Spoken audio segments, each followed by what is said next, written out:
Indicator. It's on now.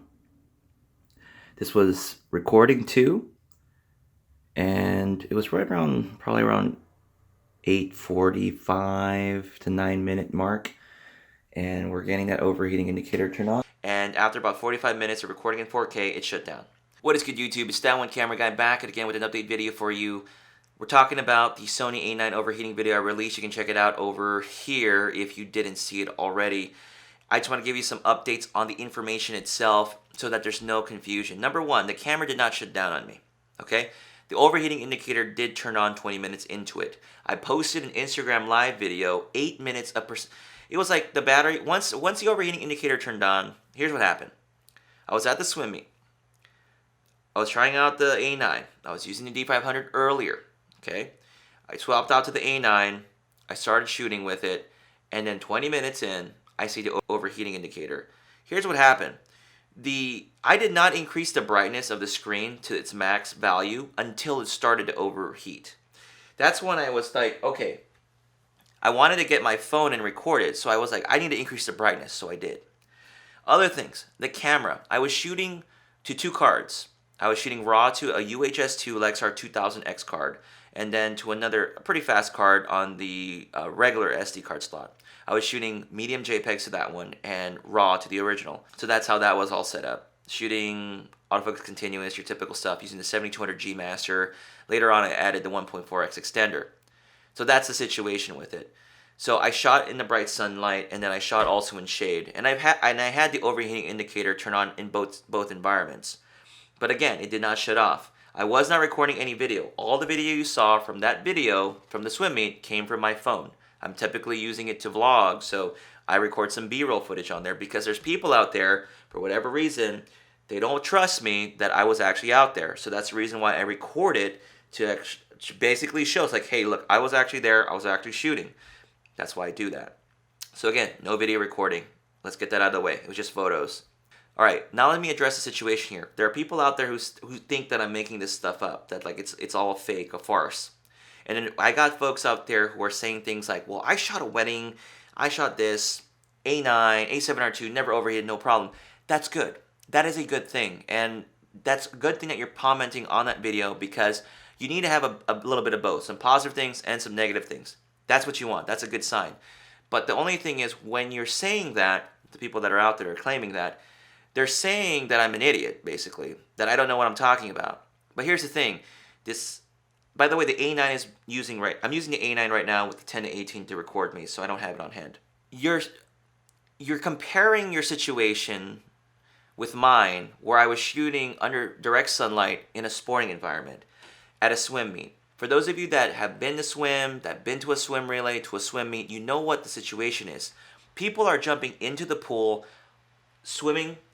By the way, toddlers do 25 minutes, typically the younger kids, and then 25 meters. Older kids do 50 meters. So kids are on the other end of the pool. They dive in, they swim. Some stop at the other end.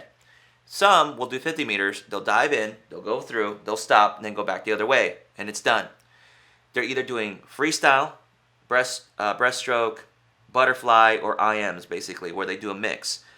And it is happening from 9 a.m. to 3 or 2:30 to 3 p.m. It's constant action happening. So I am literally firing the camera off.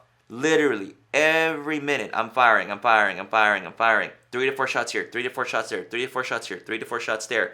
And it's tough with freestyle because the kid's head barely comes up from the water. Then when they do breaststroke or butterfly, I go to the shaded area where there's like a tent area where I can go ahead and shoot. But the overheating indicator also turned on while I was underneath the shaded area. I'm letting you know that. But I'm firing. I'm firing. 3 to 4 shots, 3 to 4 shots. Maybe within one event, I was doing 50 shots. And that's literally happening. There's like 20, once they get back, there's like 20 seconds, next group comes in. They finish, 20 seconds, next group comes in. That's happening all day. Okay? So what you're saying for people who are saying, oh, I shoot weddings and all that stuff and overheat. I get that. That's great that it's not giving you problems for what you're doing because that's a good thing. But I was using the camera in what you would typically expect for sports. So that's the reason why when the 20 minutes when the indicator turned on, it kind of bothered me. Now, I've already used the Alpha 6500. I have it. I know that when I activate the auto power temperature, like to extend it, it's never shut down on me. If I have it off, it has shut down on me. The Alpha 6500 has shut down on me when I do not have the extended temperature on. So I activated that option on the A9 ahead of time because I knew I was shooting under direct sunlight. So here's some things about that. When you activate that option, it does say in the manual that the image quality will degrade. So I don't know if that's going to affect what you're doing, so you're going to have to do some research on that end. For the most part, those kind of things don't bother me a whole lot, but I haven't seen it in practice. So if I see it and I notice it as a problem, then that's going to be something for me to worry about. Also, for people that are wondering, if I didn't mention this already, I was only doing photos, no video, right? So I got that out of the way. So I shot maybe 300 to 400 images within that time frame, within the 20-minute time frame, and then that's when I started to see the indicator turn on. And I kept shooting with the camera through and through up until towards the end. Took a couple breaks here and there when another photographer jumped in, but for the most part, it made it through. But that's not the issue that I have. The issue is you're getting an indicator of a potential overheating situation or the potential for it to shut down after about 20 minutes. So that's the problem, right? So I know I'm going to get comments, people saying like, oh, let me just answer this now. They'll say, oh, just use your DSLRs. Why don't you just buy a DSLR? That's not the point. I have a 1D Cinema, 5D Mark IV. I have my sports lenses that I can use, that I have access to. I can always jump to those and use them. The point is I'm trying to use the Sony system because I hybrid shoot. I do both photos and video. I love the slow motion capabilities. I like the EVF. I like the technologies in the Sony cameras. You can hate it. I don't care. Like, you can dislike it for whatever it is. There's those of you out there that just hate Sony, but you don't think about it in the sense that I like that Sony's producing all this tech and putting it out there because it makes the competition change. So to want the A9 to fail is not really a good thing, because if the A9 fails, it's going to leave the other manufacturers like Canon and Nikon to say like, well, we don't really got to innovate as much because the A9 stuff is overheating or it's causing problems for people. So that's the reason why I'm sad. I was really banking on the A9 to do really well. I did a video on that a while back when I pre-ordered the camera. I was cautious already of the overheating. That was the one thing I was already kind of worried about. So I did do some indoor testing because I didn't have the chance to test it outside yet, and I'm looking for some more photo events to test it with. I forced the camera to shut down. I recorded in 4K, screen was put down, I was recording something on YouTube. Indicator, it's on now. This was recording 2, and it was right around, probably around 8:45 to 9-minute mark, and we're getting that overheating indicator turned on. And after about 45 minutes of recording in 4K, it shut down. Then I activated the extended temperature on, and I got the same exact results that I did with the Alpha 6500. When you activate the extended temperature option, it doesn't shut down. Okay? Now, I haven't tested it out in extreme heat. I don't know if the camera will explode or not, Galaxy Note style, but we'll find out. Okay? So I am going to get to that testing soon enough. But I really just want to test it in real world situations. That's where I get the real vibe on the actual camera. Okay? All right, let me answer the Nikon D500 scenario. I got the Nikon D500 from the B&H Loaner program to review. I'm not going to Nikon. I still have Canon glass. But all I can say right now is that I really like the Nikon camera. It's just a solid camera. You know, I've been just using Canon for the most part, and now with Sony, and I've used Nikon before in the past, which I mentioned in my dark side video. But I just wanted to try it out because I knew it was a good camera. I want to be able to have used a variety of cameras and speak better on behalf of them when I get to use them. Because I get a lot of questions from people who are asking, hey, should I get the Fuji? Should I get a Nikon? Should I get a Canon? Should I get a Sony? So eventually I'll try out a Fuji X-T2 and get my hands on one to try out. I just want a better impression about all these different cameras. Let's address the situation with Jason Lanier. First of all, I have no personal beef with Jason Lanier. With the 2 times that I met the guy, he's a really good guy. He is exactly kind of who he is on camera, so you're not really meeting this person and thinking, something else. He can be a little bit arrogant, a little bit cocky. That's just him. I know there was a whole lens flipping deal that everyone got really angsty about. But the point that I'm trying to make is that he really tries to tell it like it is. And I'll kind of point out the situation, but yeah, I have a lot of respect for him. He hustles, he works hard, he does his workshops. And something I want to point out is that when you go to these workshops, you don't got a lot of people shooting just Sony. Some people are shooting Canon, some people are shooting Nikon, some people are shooting other brands. And he tells you in his video, he literally tells you, just get the gear that works for you. He's not saying get a Sony, Sony's going to solve your problems.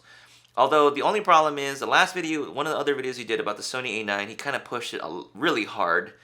And the thing that kind of irked me a little bit, and it wasn't, I know it probably wasn't directed towards me, but he was basically saying that people that do YouTube videos that aren't really professionals, and I was like, is he targeting me? Is he talking about me? That my opinions aren't valid?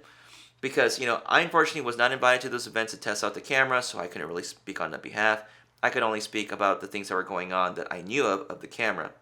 So when I finally got it, and Jason really pushed the camera. He said this was it. This was the camera, the awesome camera. And then I get this overheating indicator, and you're kind of like, okay, that's kind of not a good sign. So that's what I'm trying to talk about. You had all these folks who got the opportunity to test the camera, and I want to be clear. I'm not targeting any like the artisans or things like that. And you have to understand, like the artisans, the collective groups, and the ambassadors. They're just kind of an umbrella with Sony. They're just regular people that, they're doing photography or some maybe video as a passion or career, and then they just kind of align some of their values with Sony because they're using their equipment. And they're all just really normal people. The ones that I've gotten a chance to talk to, they're just really stand-up people. And I want you to know that. And all I'm trying to say is that when maybe Jason Lanier does talk about the product, just wait a little longer for other people to get the cameras in their hands. There was Max Yurov, Dan Watson, the Tony and Chelsea Northrup. But here's the funny thing, and I don't like doing like conspiracy theories or all this kind of crazy stuff. But Dan Watson had mentioned that maybe possibly the firmware that everyone had at those retreats that they had gone to or the events that they'd gone to were modified so that the overheating indicator wouldn't turn on as easily. Because to be perfectly honest, I've been using Sony equipment. I had two Sony Alpha 6300s, which I still do have, overheated in 4K. One of them overheated just shooting photos. I own those two cameras. I bought those two cameras 6 months apart, and they both overheated. I've had two A7R2s. The first one I had overheated in video and in photo. The second one I've only really pushed it in photo, and it turned off on me. So it's like some people are saying I never have overheating issues. That's great. But I'm always having the overheating issues. And I'm using it in an actual scenario that I would find myself using it in. So I know I mentioned that the A9 might be a dud. The sad truth is I don't think my copy really is a dud. But I will consider the possibility of doing a replacement. If having the overheating indicator, if I have the extended option and the camera doesn't overheat, we'll go from there. We'll see. It'll be like a 50-50 kind of deal with me, whether I keep the camera or not. So I just want to test it in more scenarios.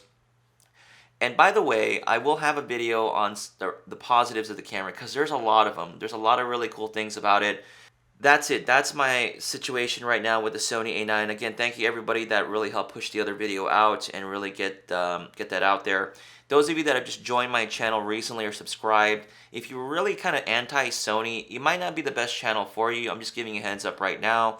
But, I'm going to definitely try to get a variety of different cameras to test on my channel, but still somewhat Sony focused, but then slowly expand to other ones over the summer. So as far as my conclusion right now, my frustration is really just the fact that Sony really pushed the camera for sports. And you had all these folks test it, and you have an overheating indicator. So it bummed me out because, like I said, I really wanted the camera to do well. It had no ill will intention on the camera.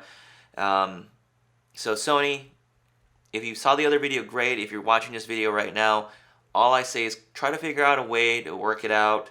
Maybe delay the overheating indicator. I don't know. Do something.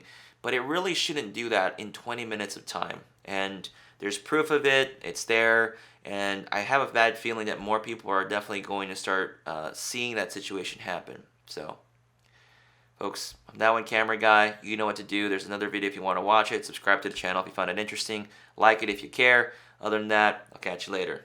Bye.